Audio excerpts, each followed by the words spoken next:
Good morning. आप कैसे हैं? बहुत अच्छे से होंगे आप लोग। और TRE4 बहुत जल्द ही आ रहा है, आप लोग चिंता मत कीजिए भाई, क्योंकि ये लास्ट TRE4 है। आप लोग पूरा मेहनत कीजिए, पूरा मेहनत कीजिए, जितना हो सके घर में बंद हो के पढ़िए, क्योंकि घूमने से समय बर्बाद होता है। इस बार अगर मेहनत कर लेते हैं तो ज़िंदगी समझ जाएगी। इसलिए आप लोग मेहनत करें। और आज क्वेश्चन लेके आए हैं, इम्पोर्टेंट सम क्वेश्चंस हैं, उसको आप लोग ध्यान से पढ़ेंगे और याद करेंगे, क्योंकि बोर्ड तो है नहीं जो लिख कर बताएं। इसलिए आप लोग को हम लाइव से क्वेश्चन बोल रहे हैं और आप लोग भी याद करेंगे।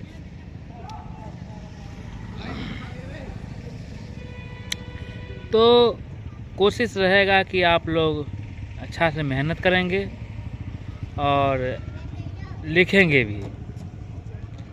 इसलिए आज क्वेश्चन है, आप लोग अच्छा से कॉपी कलम लेके बैठेंगे और जो क्वेश्चन महत्वपूर्ण होंगे उसको लिखेंगे।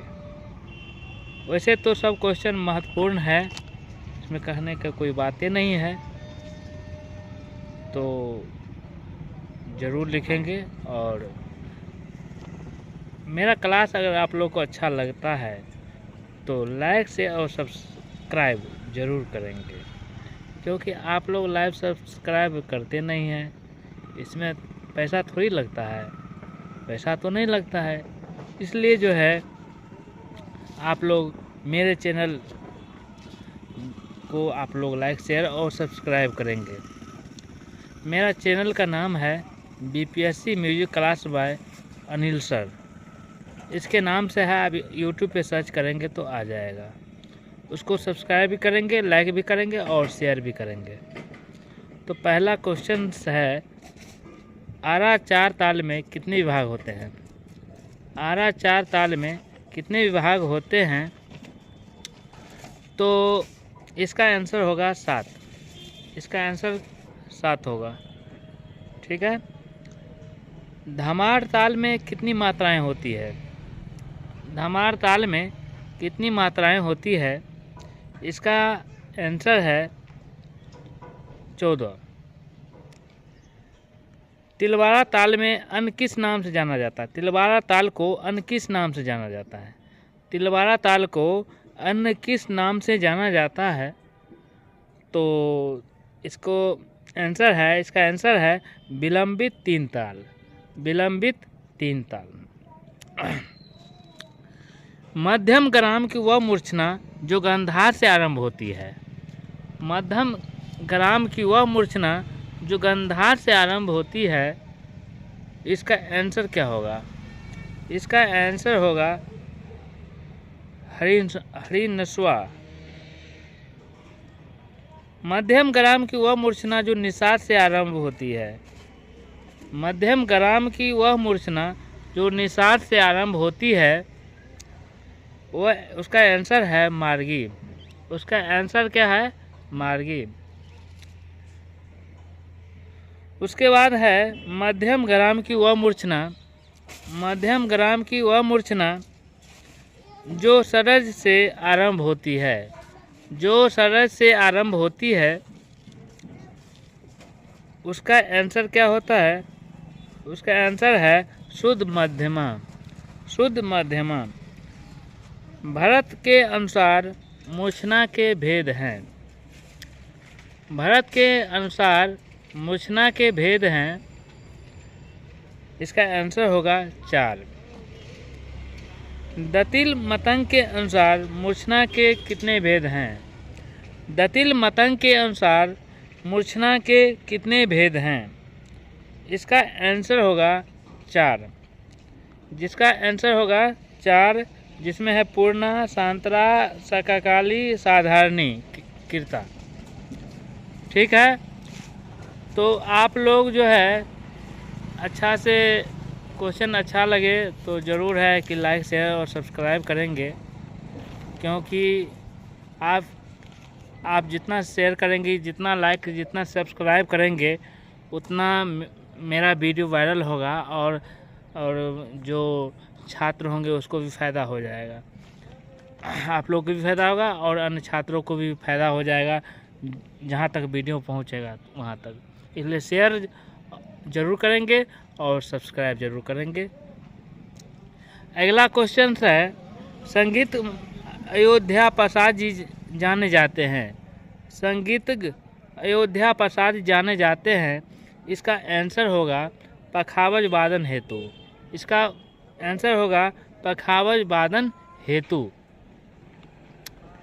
पंडित भवानी शंकर कथक जाने जाते हैं।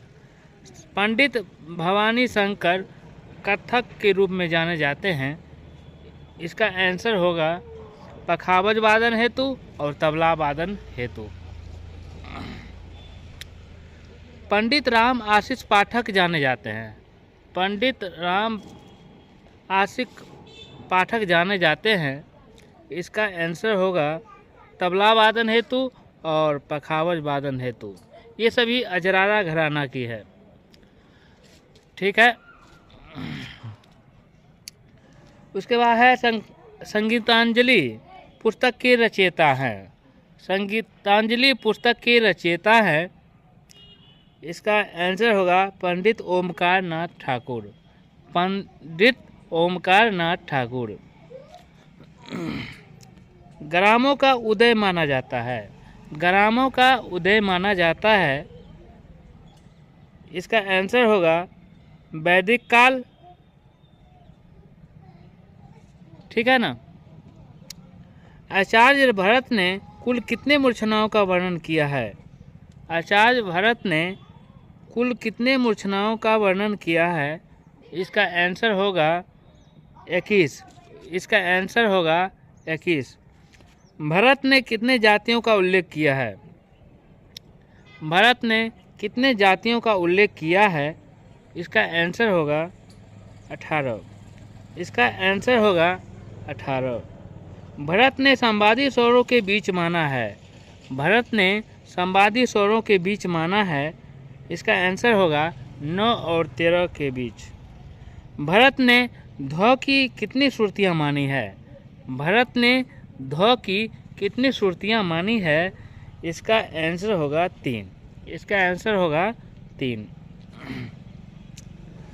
उसके बाद है भरत ने जाति के कितने लक्षण माने हैं? भरत ने जाति के कितने लक्षण माने हैं? इसका आंसर होगा 10। ये क्वेश्चन बार बार 1.0, 2.0 और 3.0 में भी पूछा गया है, इसलिए इसके लिए इसको खूब याद करेंगे और लिखेंगे भी। निम्नलिखित में से किस रचनाकार ने केवल गांधार ग्राम का उल्लेख किया है? निम्नलिखित में से किस रचनाकार ने केवल गांधार ग्रामों का उल्लेख किया है?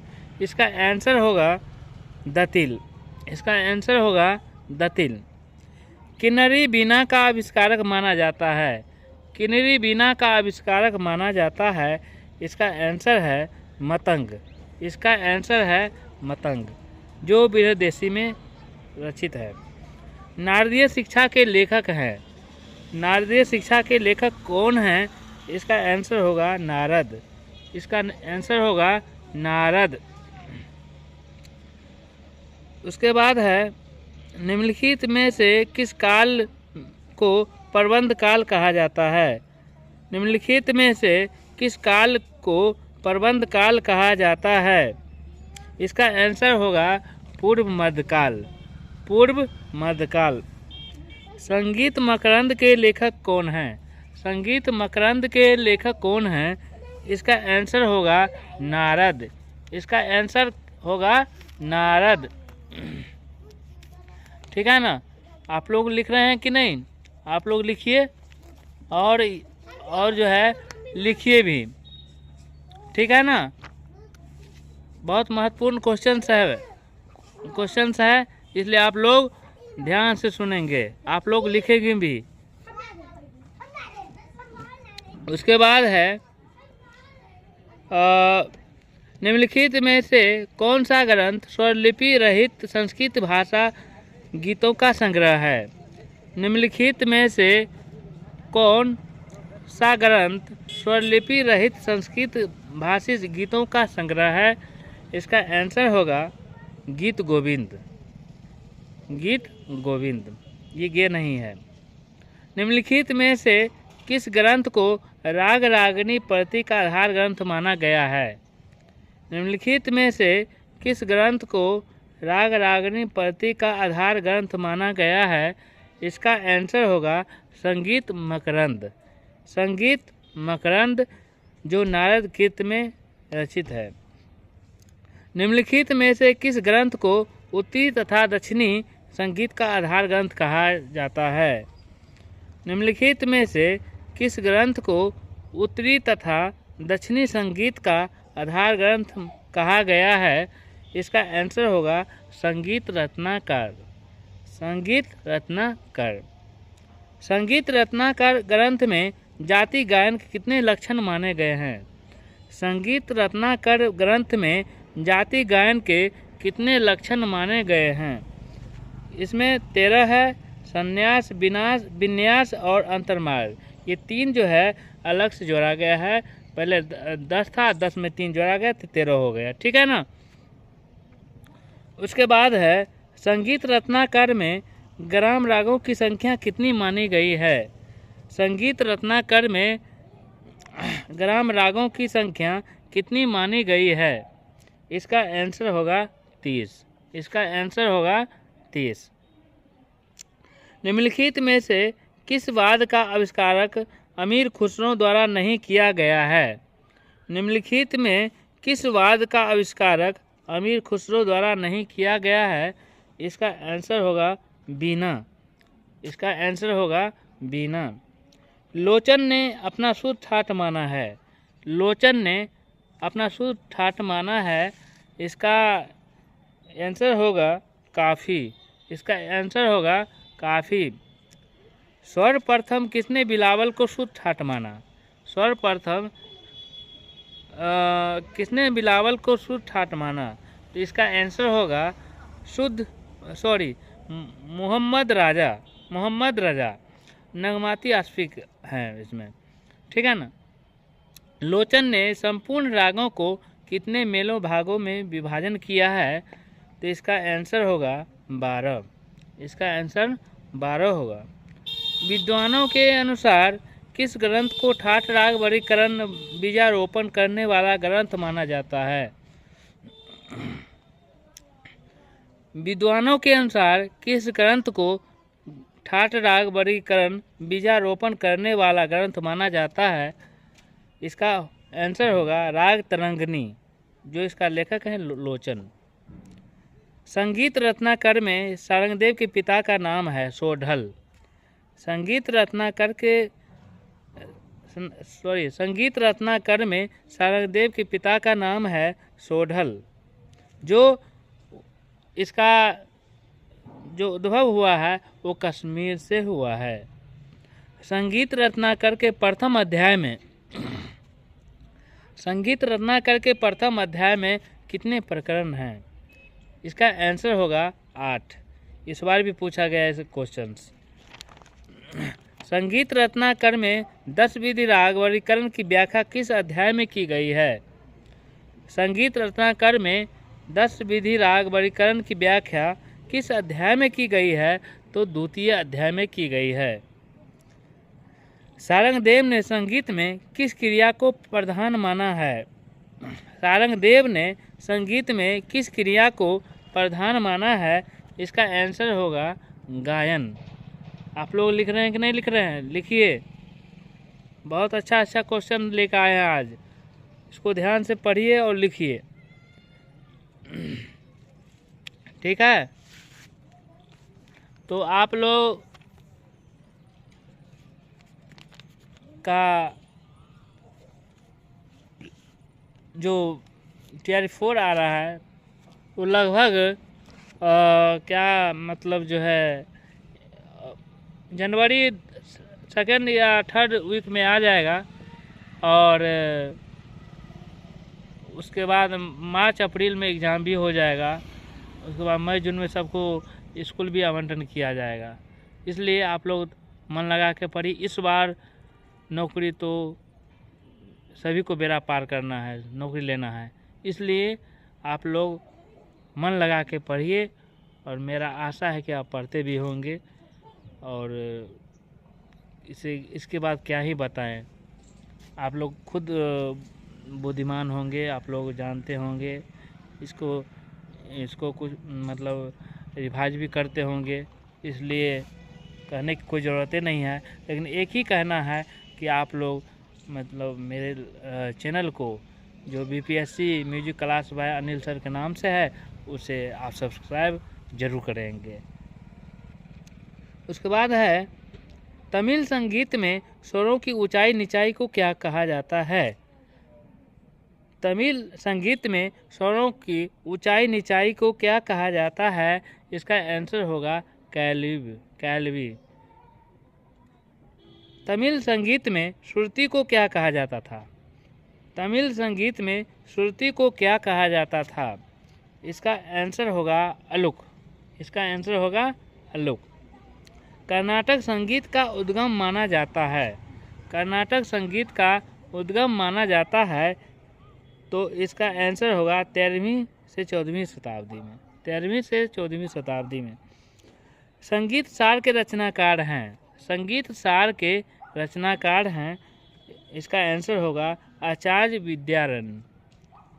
संगीत सुधाकर ग्रंथ के रचनाकार हैं। संगीत सुधाकर ग्रंथ के रचनाकार हैं।